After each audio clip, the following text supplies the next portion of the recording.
Boa noite a todos. Prazer muito grande estar aqui com vocês de forma remota, né? Nesses novos tempos. Nós que estamos acostumados a ter um bate-papo todas as terças-feiras à noite, inclusive tivemos o nosso ontem, e hoje estamos aqui na quarta-feira para falar com os nossos irmãos, com os pais do nosso grande, da Fundação Educandário Pestalozzi, essa escola que há 76 anos irriga o nosso coração, irriga o nosso sentimento, com muito amor, com muita paz, com muita fraternidade, e principalmente nos dá a oportunidade de aperfeiçoarmos o nosso lado espiritual. Eu sempre faço questão de ressaltar o meu filho, João Vitor foi citado agora pelo Dr. Kleber, que ele aproveite a oportunidade, porque tanto eu quanto a mãe dele, a Karina, nós não tivemos a oportunidade de estudar numa escola que privilegia tanto o aperfeiçoamento moral e espiritual, assim como faz essa escola Pestalozzi há 76 anos. E quando a gente fala de Pestalozzi, não há como não lembrar do casal Tomás Novellini e Dona Maria Aparecida Rebelo Novellino, que plantou a semente lá atrás e que vem sendo trabalhada pelos sucessores, no caso do Dr. Kleber Novellino, que me apresentou agora, e o casal buscou lá nas fontes de Eurípides Barçanufo, na cidade de Sacramento, uma nova forma de educar as crianças, né? Ele que foi um precursor do ensino da educação para o espírito e não a educação somente para o homem, introduzindo aos pouquinhos, né? Porque nós somos seres em evolução, estamos crescendo, e introduzindo aos poucos a necessidade de nós atentarmos para o nosso aperfeiçoamento moral. Então eu fico muito feliz de ter o meu filho já há bastante tempo, nem sei quanto tempo que ele está, acho que está desde o primeiro ano lá, ele está no oitavo, há mais até 9 anos, no Pestalozzi, e sempre, como foi dito agora há pouco, já tive a oportunidade de fazer um bate-papo com os alunos, e hoje sou agraciado para fazer esse bate-papo com vocês, com nós, com os pais, e eu também sou pai de um aluno Pestalozzi. Agradecer também, na pessoa da dona Clara, o convite que me foi feito há 1 ano. Esse encontro era para ter sido realizado há 1 ano. Ela me convidou antes, né, da problemática da pandemia, que surgiu em meados de março, ela me havia encomendado antes, tínhamos combinado, acho que meados de abril, para ser feito o evento, e claro, com a situação que ocorreu, todos os eventos presenciais foram cancelados, ainda não estávamos tão familiarizados com a internet como nós estamos hoje, então o evento foi cancelado. Não foi cancelado não, né? Ele foi prorrogado, foi jogado um pouquinho para frente, e hoje estamos aqui nós com a bênção de Deus para poder fazer um bate-papo, trocar uma ideia a respeito de tudo que acontece com relação ao aperfeiçoamento da nossa evolução espiritual.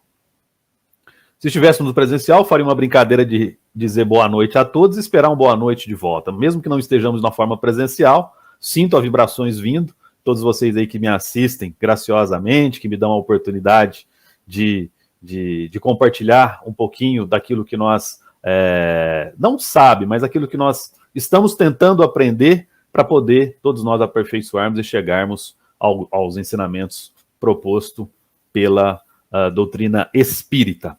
E nós, enquanto seres em evolução, evidentemente que carecemos de sinais, carecemos de roteiros, carecemos de itinerários, carecemos de pessoas que possam nos ajudar, que compartilhem conosco a nossa escalada evolutiva. E nesse afã de tentar achar alguém para poder nos liderar, vamos dizer assim, sob o ponto de vista moral, nós buscamos naqueles que são melhores. E esse ser melhor foi classificado como aristocrata, que nada mais é do que o poder dos melhores, né? A palavra aristocracia, ela vem do grego, né? Aristos quer dizer melhor, kratos é o poder, então aristocracia nada mais é que o poder dos melhores.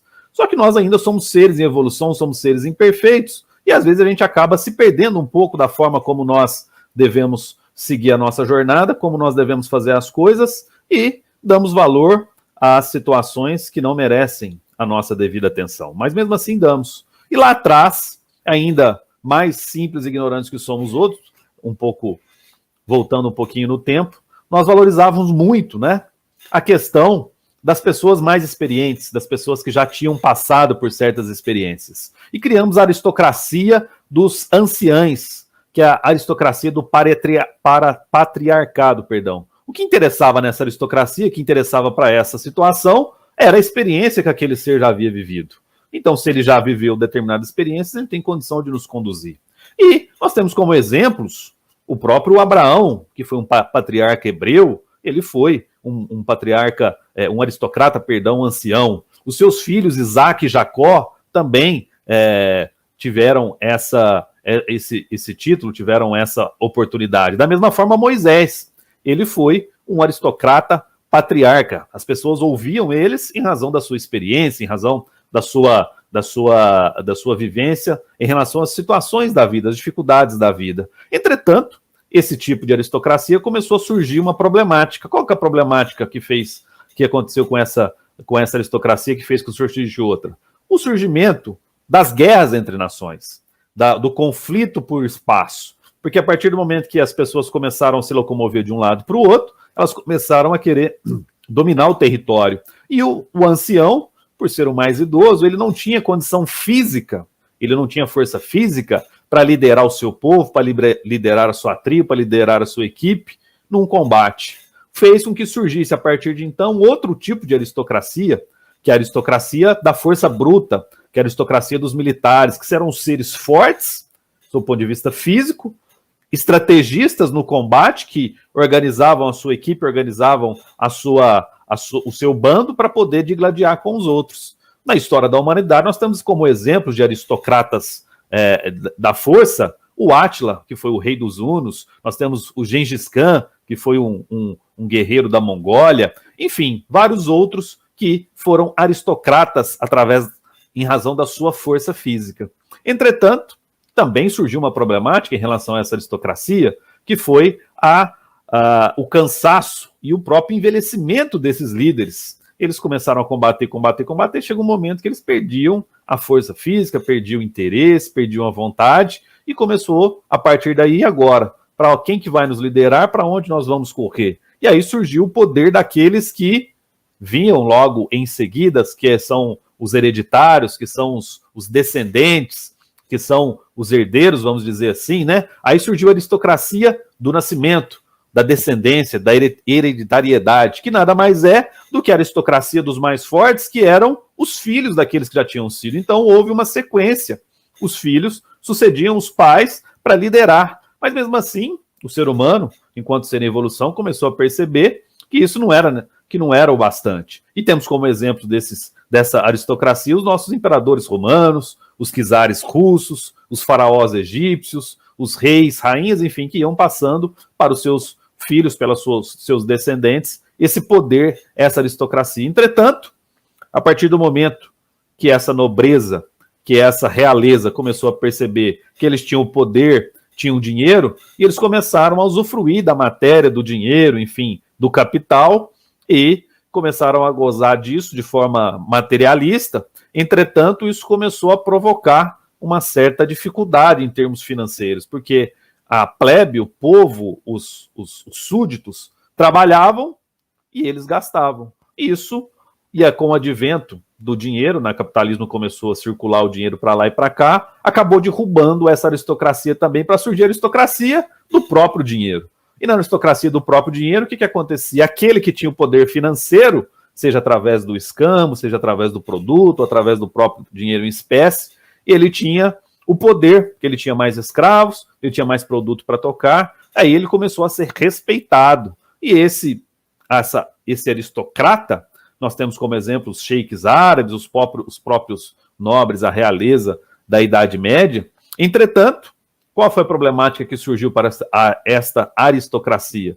Que os descendentes, eles não queriam dar seguimento a isso. Eles já se consideravam, acima de tudo de todos, já se consideravam ricos, tinham muito dinheiro, e isso fez com que eles parassem de dar seguimento, parassem de se interessar para poder dar seguimento a essa aristocracia, a esses que mandavam, de certa forma, que lideravam os movimentos. Surgiu, então, o conhecimento, que é outro tipo de aristocracia, que é a aristocracia do intelecto, da inteligência, que são os nossos cientistas que começaram a resolver os problemas através da descoberta de medicamentos, né, das drogas médicas, para poder melhorar a nossa estada no plano espiritual, para que nós ficássemos mais tempos com situações com o corpo físico melhor adequado, e temos vários exemplos de aristocratas da inteligência. Nós temos aí Isaac Newton, nós temos Albert Einstein, nós temos Machado de Assis. Cada gênio na sua arte, eles começaram a criar, a pensar através da inteligência e contribuir isso com a humanidade. Entretanto, infelizmente, a inteligência não foi feita, né? Ela não é, vamos dizer assim, voltada somente para o fim bom, somente para a coisa boa, somente para o desiderato ideal da nossa felicidade. Alguns começaram a utilizar a inteligência para provocar guerras, para dominar o outro, para poder subjugar o outro. E aí, essa aristocracia, infelizmente, mais uma vez, não foi suficiente para a nossa humanidade. E agora?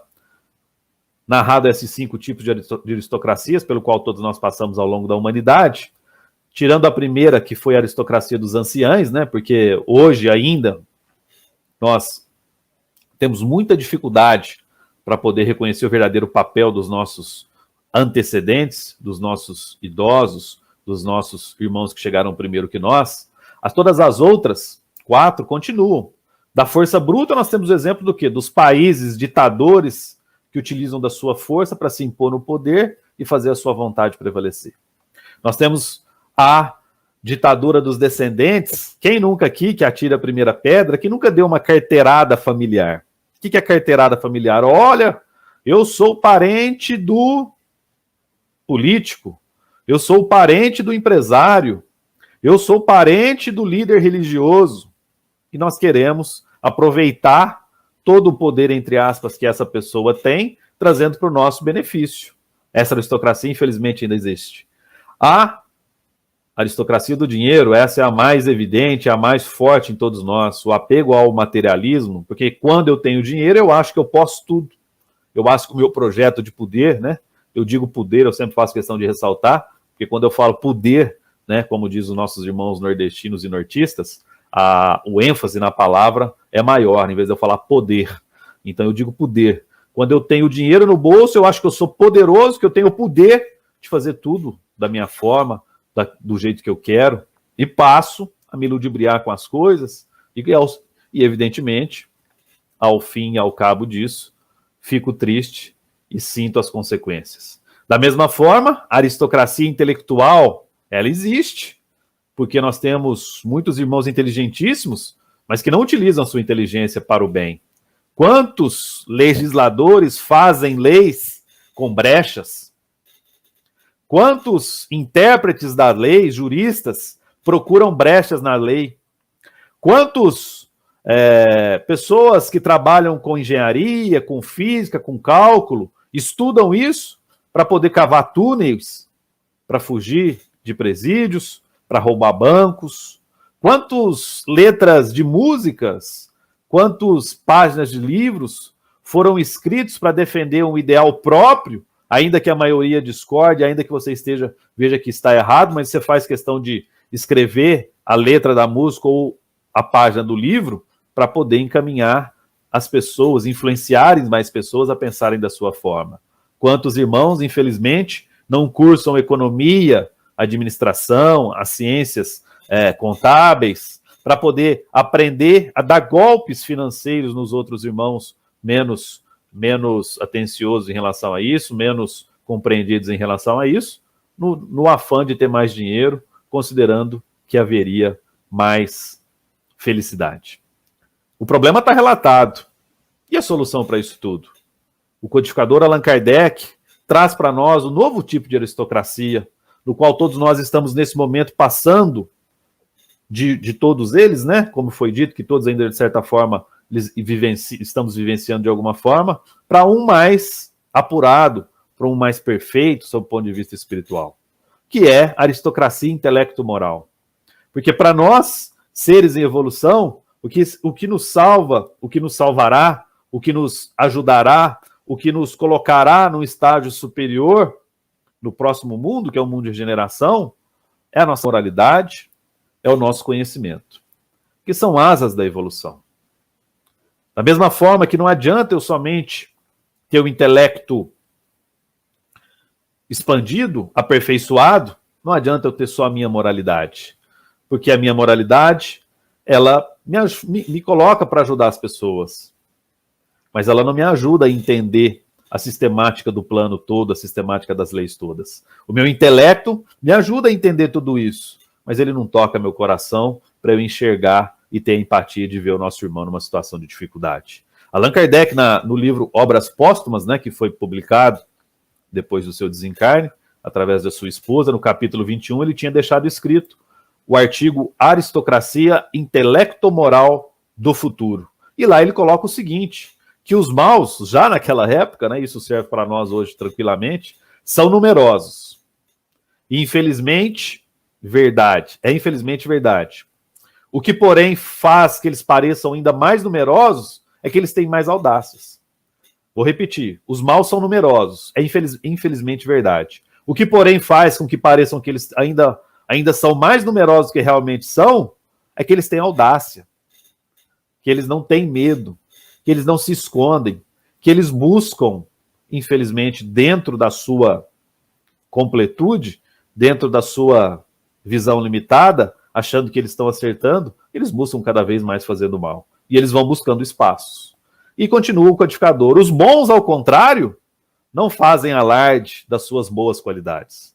Não se põem em evidência de onde o parece serem tão pouco numerosos. Os bons não fazem alarde da sua qualidade. Eles não se põem em evidência. E aí, os maus vão ganhando espaço. Quantas vezes nós já ouvimos irmãos nossos falando que política não é para mim? Política é para quem é mau, para quem é imperfeito do ponto de vista espiritual, para quem tem interesses materialistas. E aí, como os bons não se candidatam aos cargos públicos, os maus vão tomando conta. Os maus vão fazendo o que eles querem fazer, enquanto nós sofremos as consequências. A questão 932 do Livro dos Espíritos é nesse mesmo sentido. Mantendo a coerência kardeciana, perguntou Allan Kardec à espiritualidade: por que no mundo, com frequência, a influência dos maus sobrepuja a dos bens? Por que os maus conseguem dominar os bons? Sobrepuja dos bons. Por quê? Aí a resposta da espiritualidade para ele: por fraqueza dos bons. Os maus são intrigantes e audaciosos. Os bons são tímidos. Quando os bons quiserem, eles preponderarão. Eles terão o seu espaço. E aí eu te pergunto a você que me assiste nesse momento.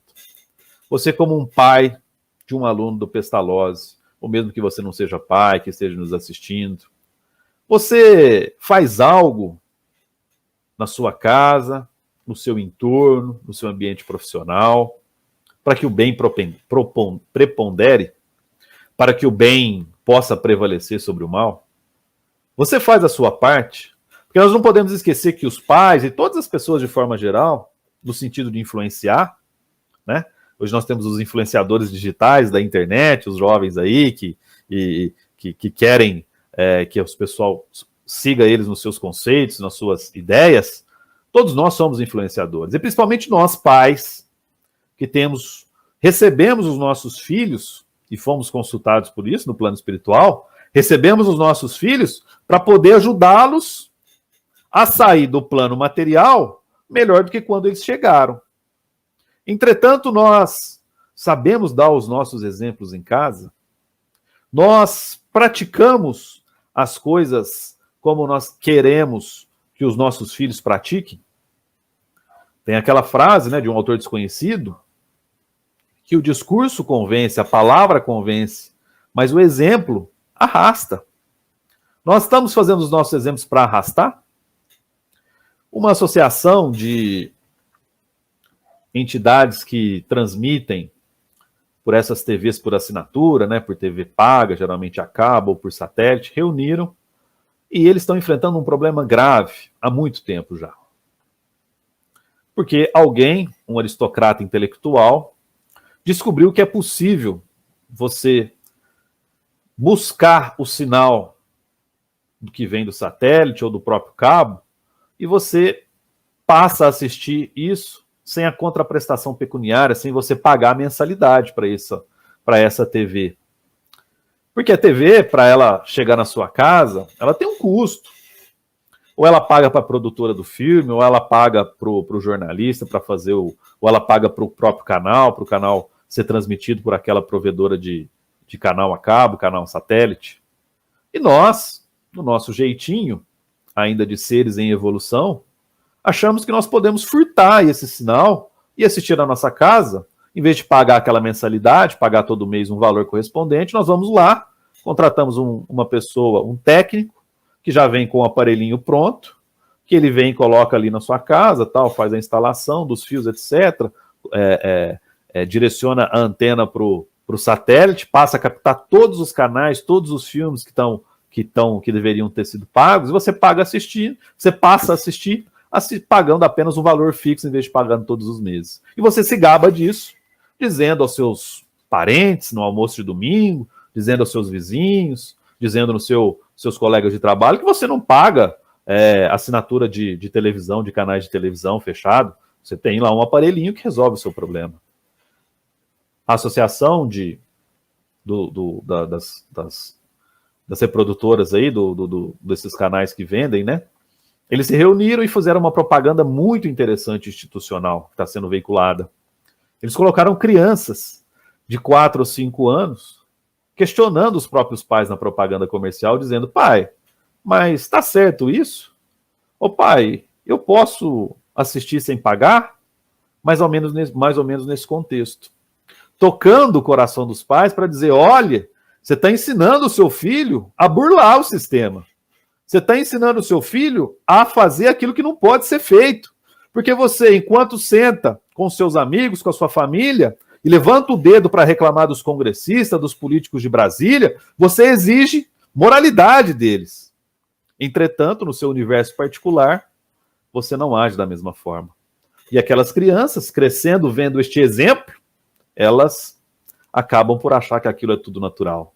E os defensores da tal prática de comprar o aparelhinho dizem: o sinal está passando em cima da minha casa, eu vou lá, comprei um aparelhinho que apenas busca o sinal.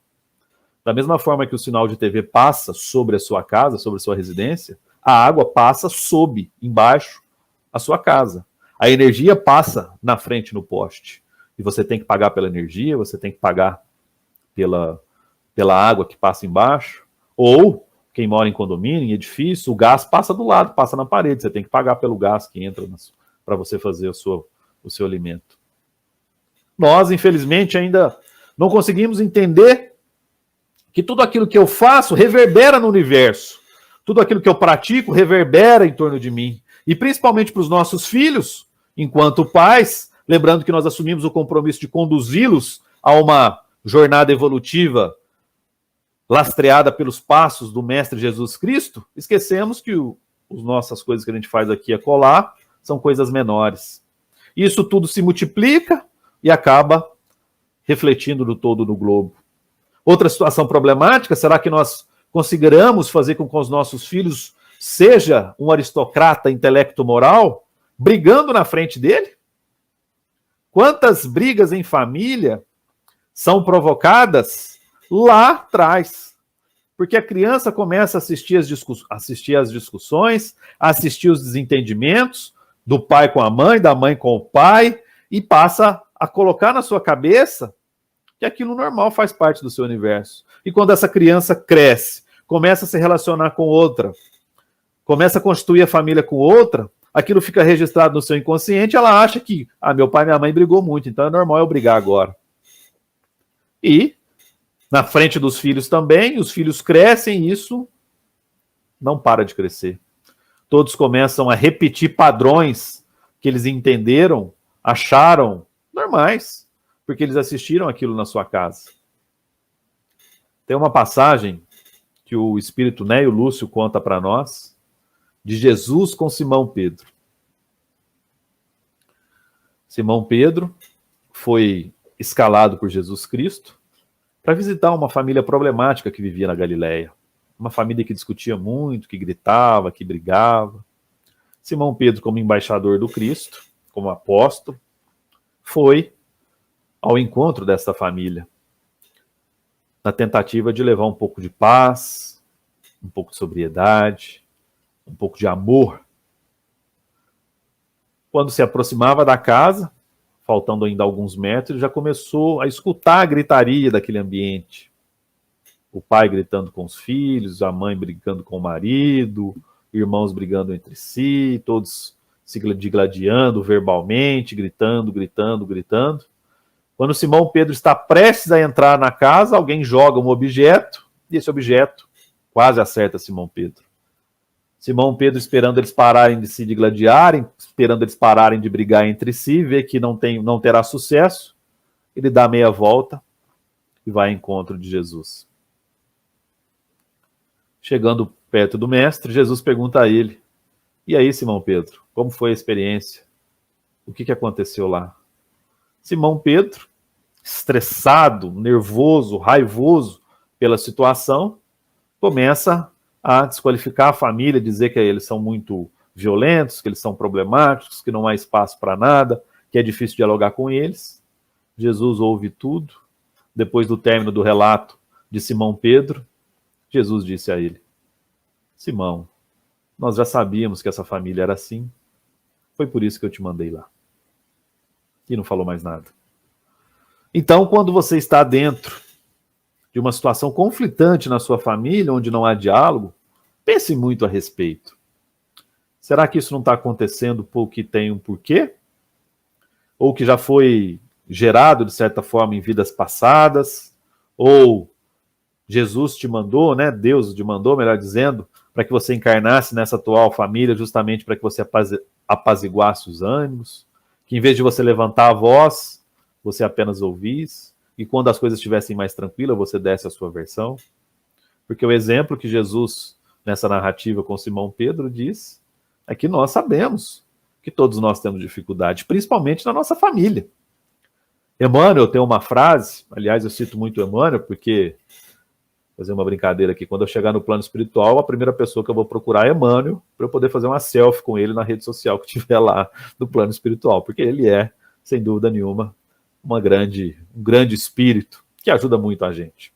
E Emmanuel, no livro Pensamento e Vida, no capítulo 12, que é o capítulo da família, ele fala o seguinte: a família consanguínea entre os homens pode ser apreciada como o centro essencial dos nossos reflexos. Os reflexos agradáveis ou desagradáveis que o pretérito, que o passado nos devolve. Então a família é um centro essencial de reflexo. Tudo que acontece ali, ou está sendo plantado ontem e você está colhendo hoje, ou foi plantado em vidas passadas. A nossa teoria é reencarnacionista, a gente não pode perder de vista isso. Então, se cada vez mais que você se enerva, cada vez mais que você briga, cada vez mais que você mostra para os seus filhos que a discussão faz parte do relacionamento, isso sempre vai ser espiado nas futuras gerações. E nós, enquanto pais, não podemos deixar que isso se perpetue no sentimento, na vontade, no amor que os nossos filhos terão pela frente. Porque nós somos corresponsáveis a eles. Evidente que existe o livre-arbítrio. Cada um galga a sua jornada, cada um galga o seu degrau. Mas o nosso papel, o compromisso que nós assumimos, é que nós estimulemos eles a serem seres intelecto-morais, com um intelecto moral aperfeiçoado. Uma outra problemática que todos nós pais temos é estimular o apego aos bens materiais aos nossos filhos. E esqueçamos que nós estamos de passagem por este mundo. A ponto de vir uma pandemia para atingir a gente de forma em massa, né, de forma massiva, de forma considerável, sob o ponto de vista da estatística, para parar o mundo todo, para dizer para nós: o que você está fazendo da sua vida? Aonde estão os seus tesouros? Emmanuel, mais uma vez, tem uma frase fantástica do livro Fonte Viva, né, no capítulo 177, no qual ele diz o seguinte: o título do capítulo é Riqueza para o Céu. Ele fala o seguinte: cresçamos na virtude e incorporemos a verdadeira sabedoria, porque amanhã serás visitado pela mão niveladora da morte e possuirá tão somente as qualidades nobres ou aviltantes que houverem instalados em ti mesmo. Mão niveladora da morte vai bater na sua porta, e quando ela te levar para outro plano, o que você vai levar contigo não é o seu carro, não é o seu celular, não é a sua casa, não é a sua piscina, não é a sua propriedade rural, não é a sua casa na praia, não é seu helicóptero. Você vai levar junto contigo o amor que você soube trabalhar no seu coração, a paciência pela qual você angariou nos momentos conturbados, o otimismo que você construiu dentro de ti. Porque quando você chegar no outro plano, lá são esses os verdadeiros tesouros. Nada adianta nós ficarmos estimulando aos nossos filhos a buscar dinheiro, buscar dinheiro, buscar dinheiro. Estou dizendo dinheiro, não estou dizendo conhecimento. Frise-se, dinheiro não é conhecimento. Buscar o conhecimento faz parte do nosso processo evolutivo. Mas buscar o dinheiro, considerar que a roupa, a última roupa da última moda, né, do último estilista, o último modelo de celular, o último modelo do carro novo na garagem, e dizer para eles que eles têm que conquistar isso na vida, é uma premissa falsa, que nós reencarnacionistas não podemos aceitar, porque nós sabemos que o nosso verdadeiro tesouro não é esse. O nosso verdadeiro tesouro é o nosso intelecto e a nossa moralidade, que são as nossas duas asas. Existe uma história do Ítalo Calvino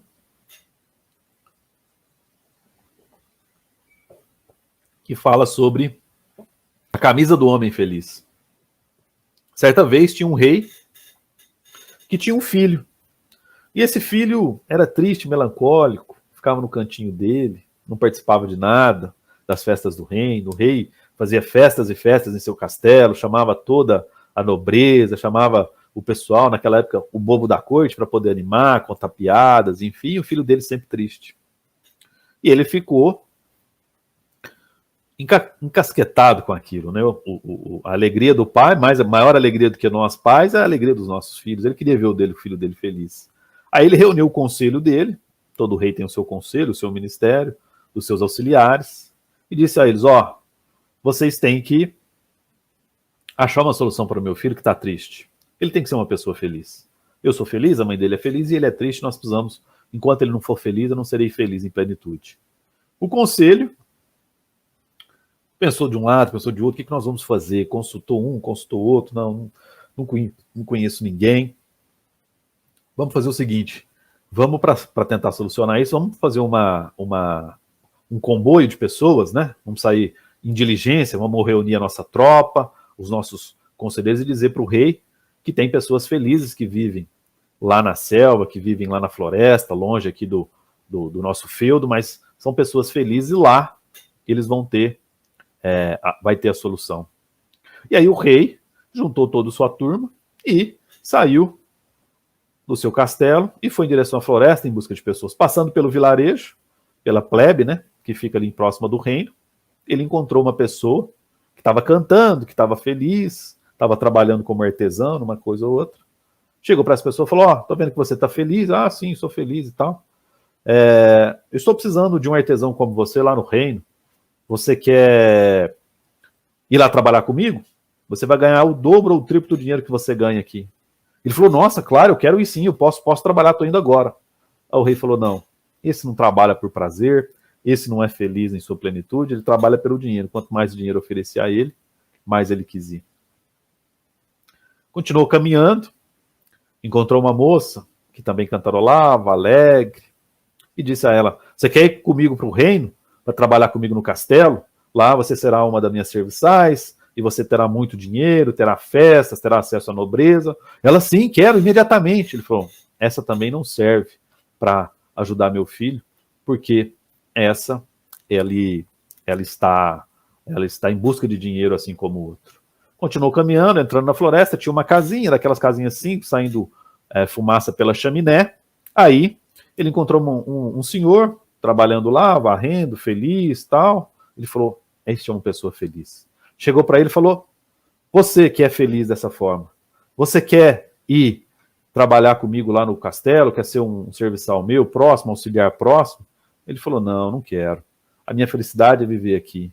Ele falou, achei um homem feliz, esse homem que eu tenho que levar para o meu filho, alguma coisa dele eu tenho que levar? E ele falou, já que você é uma pessoa feliz, por favor, me dê a sua camisa, me dê a sua roupa para eu levar para o meu filho, para vestir meu filho. E o homem, quando abre, assim, aquela capa que eles utilizavam, estava sem camisa, mostrando ao rei que, ainda que ele não tivesse camisa, que ele tivesse bens materiais, ele era uma pessoa feliz. E o rei passou a entender que as coisas não estão, que a felicidade não está nos bens materiais. A felicidade está dentro de você, é algo que você constrói todos os dias, é algo que faz com que você possa crescer. Outro papel de nós pais, para poder ajudar os nossos filhos a desenvolver o nosso intelecto, desenvolver o intelecto e a moralidade, é estimular que eles estudem, que eles trabalhem, que eles cresçam, mas não em busca dos bens materiais. Que eles façam isso para eles entenderem que o processo pelo qual nós estamos aqui, que nós chegamos encarnados, que nós chegamos lá no berço, e do berço ao túmulo, né? Enquanto seres encarnados, enquanto no corpo físico, nós temos a oportunidade de crescer, de desenvolver habilidades. Que tudo que está construído no mundo hoje foi pensado, mas foi trabalhado, foi praticado. Essa transmissão que nós estamos fazendo online, essa possibilidade, alguém estudou a forma de transmissão, alguém estudou a tecnologia para poder criar uma webcam, para poder criar um computador, para poder criar uma rede social, YouTube, para a gente poder falar aqui hoje. O pai desses seres estimularam eles a crescer, para que transpassasse as dificuldades que surjam ao longo do nosso caminho. É para isso que nós estamos aqui. E nós temos que trabalhar para isso. Porque Emmanuel, no capítulo 117 do Vinha de Luz, cujo título do capítulo é Os Títulos de Cristo, os títulos do Cristo, perdão, ele diz que os títulos do Cristo não são os da inatividade, com isenção de responsabilidade e esforço. Nós não podemos nos isentar da nossa responsabilidade e do nosso esforço. Nós temos que trabalhar, nós temos que buscar melhorar, e temos que estimular os nossos filhos a fazer isso. Evidentemente que uns filhos e nós mesmos assimilamos, às vezes mais e outros às vezes menos, em razão do grau de evolução que nós estamos. Cada um caminha com a sua própria perna. Eu não posso querer, enquanto ser em evolução, que a minha esposa evolua, que o meu marido evolua, porque na verdade, Carlos, quem precisa de melhorar lá em casa não sou eu, é o meu marido. Sabe o que é, Carlos? Lá em casa, o meu esposo é impaciente. Lá em casa, Carlos, os meus filhos, eles são preguiçosos. Eles precisam melhorar, eles que tinham que estar aqui ouvindo essa palestra, não eu. Eu não preciso. E Chico Xavier já nos ensinou que nós temos que respeitar o grau de evolução alheia, porque cada um tem o seu. Se você consegue já olhar isso e enxergar que ele precisa, volte o foco para você, que você com certeza vai achar dentro de si alguma situação que precisa ser melhor trabalhada. Porque se todos nós estamos aqui no mundo de expiação e prova, é sinal que todos nós temos que crescer. E essa frase de Emmanuel no capítulo Vinha de Luz diz que os títulos do Cristo não é de inatividade, eu não posso ficar parado esperando a banda passar. Eu tenho que fazer, eu tenho que crescer, eu tenho que produzir, eu tenho que estimular os meus filhos. Eu vou contar uma historinha para vocês que aconteceu comigo, nós já estamos caminhando para o final. Agora, na pandemia, nós estamos em junho, era meados de abril, março, abril, trabalhando no home office durante o dia, salvo engano, uma terça, quarta-feira, de manhã, trabalhando concentrado, de repente toca o interfone. Eu atendo o interfone, pois não, quem é? Ah, aqui é o Kaique. Eu estou vendendo trufa para ajudar minha mãe. O senhor não gostaria de comprar? Tocado pela vibração da voz, uma voz fininha de uma criança, fiquei interessado e fui lá fora ver quem era realmente o que estava acontecendo. Chegando lá, vejo uma uma criança, na verdade, por volta dos 8, 9, talvez 10 anos, camiseta simples, limpinha, bermuda simples, limpinha, de chinelo, com uma sacolinha na mão, com uma isopor na mão. Ô, meu nome é Kaique, eu estou vendendo, minha mãe fez trufa, eu estou vendendo para ajudar. O senhor não quer comprar? Custa R$1, uma por 3, 2 por 5. E eu, que não estava com vontade de comer trufa, não queria nem comer chocolate naquela hora, tocado por aquela cena, porque ali eu via que era um menino que poderia estar em casa dormindo, poderia estar em casa brincando, poderia estar em casa na internet, mas ele, entendendo o contexto familiar que estava inserido, estimulado pela sua mãe e pelo seu pai a trabalhar e estudar, estava ali numa quarta-feira, o sol quente, um pouco frio, já outono, dando o exemplo mostrando para nós que os espíritos carregam em si as suas virtudes. E aquele menino, ainda que de forma bem light, não estava revoltado, não estava bravo, não estava xingando, não estava emburrado, como a gente diz. Fazendo o seu papel, trabalhando. E aquilo me emocionou e me tocou. Porque um espírito como aquele, ainda que jovem, carrega virtudes de outras jornadas. E tenho certeza que nessa jornada, ainda que tenha uma dificuldade material no momento, com certeza, se continuar com esse ímpeto, continuar com essa vontade, continuar com esse amor à causa e amor à sua encarnação, será uma pessoa melhor. Será um espírito mais evoluindo ainda. E claro, o papel do pai e da mãe, porque ele só fez aquilo porque a mãe estimulou.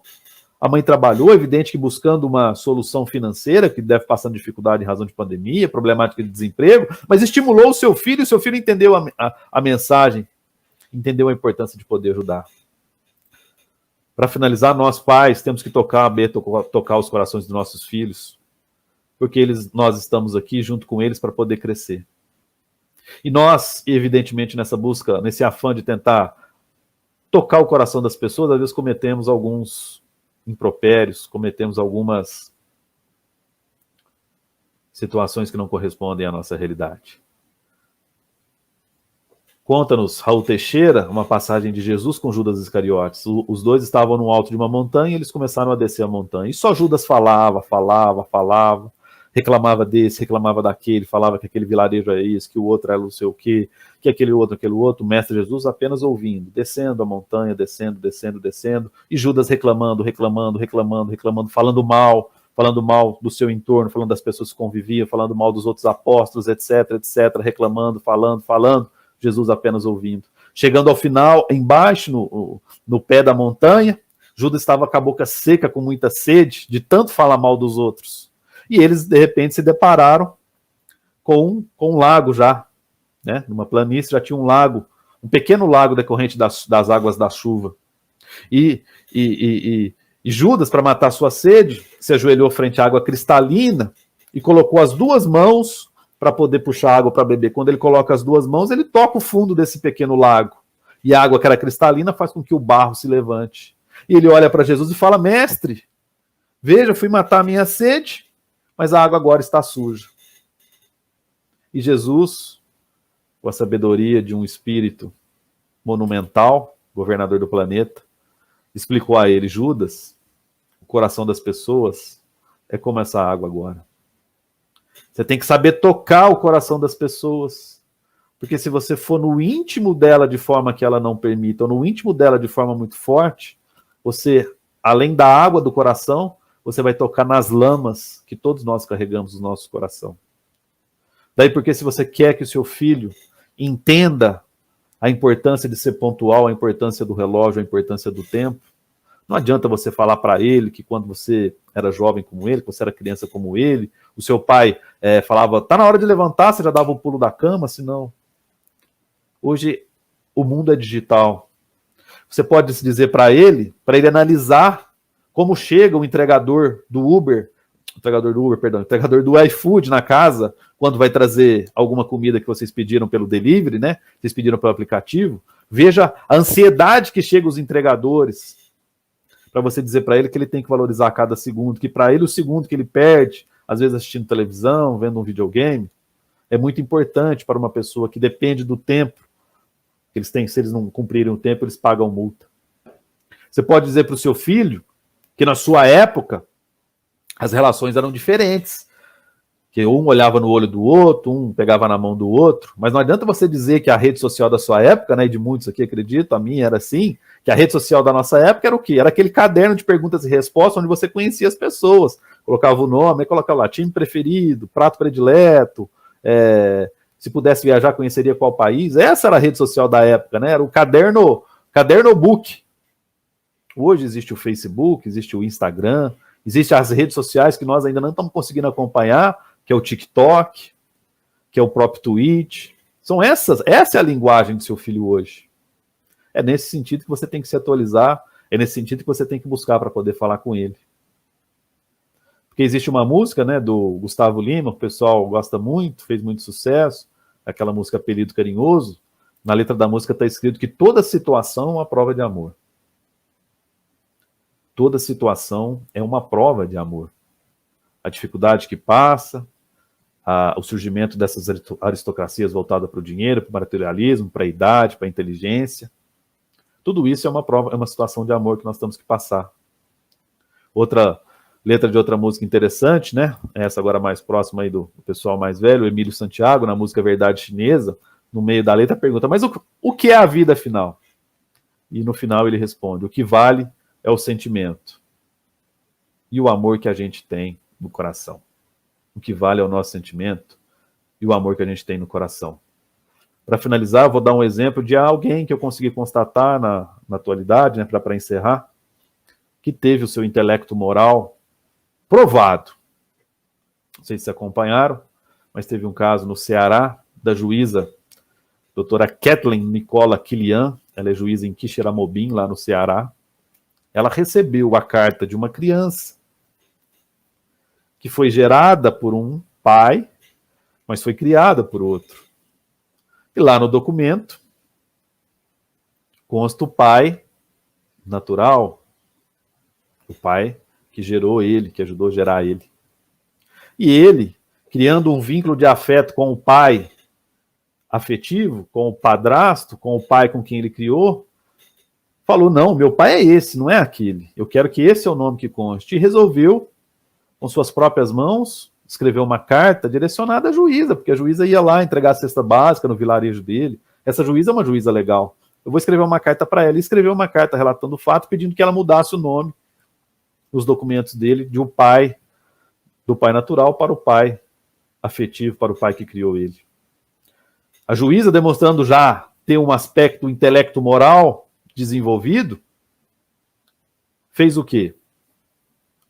Deu encaminhamento à carta para o setor competente, né, que é a Defensoria Pública do Estado.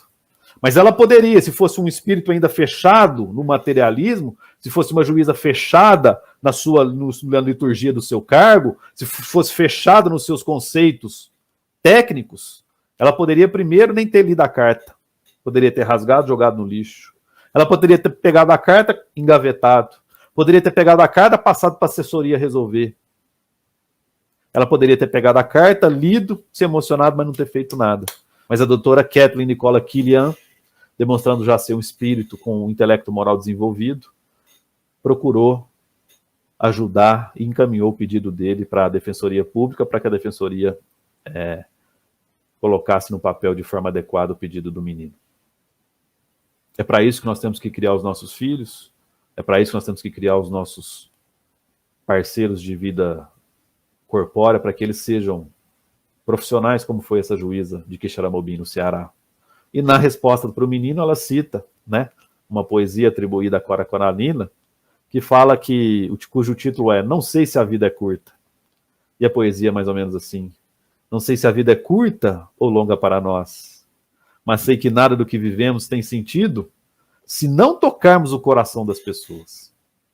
Muitas vezes, basta ser colo que acolhe, braço que envolve, palavra que conforta, silêncio que respeita, alegria que contagia, lágrima que corre, olhar que acaricia, desejo que sacia, amor que promove. E isso não é coisa de outro mundo. É o que dá sentido à vida. E o que faz com que ela não seja nem curta nem longa demais, mas que seja intensa, verdadeira, pura enquanto durar. Feliz aquele que transfere o que sabe e aprende o que ensina. Meus votos de muita paz a todos, que o nosso Senhor Jesus Cristo nos abençoe hoje e sempre.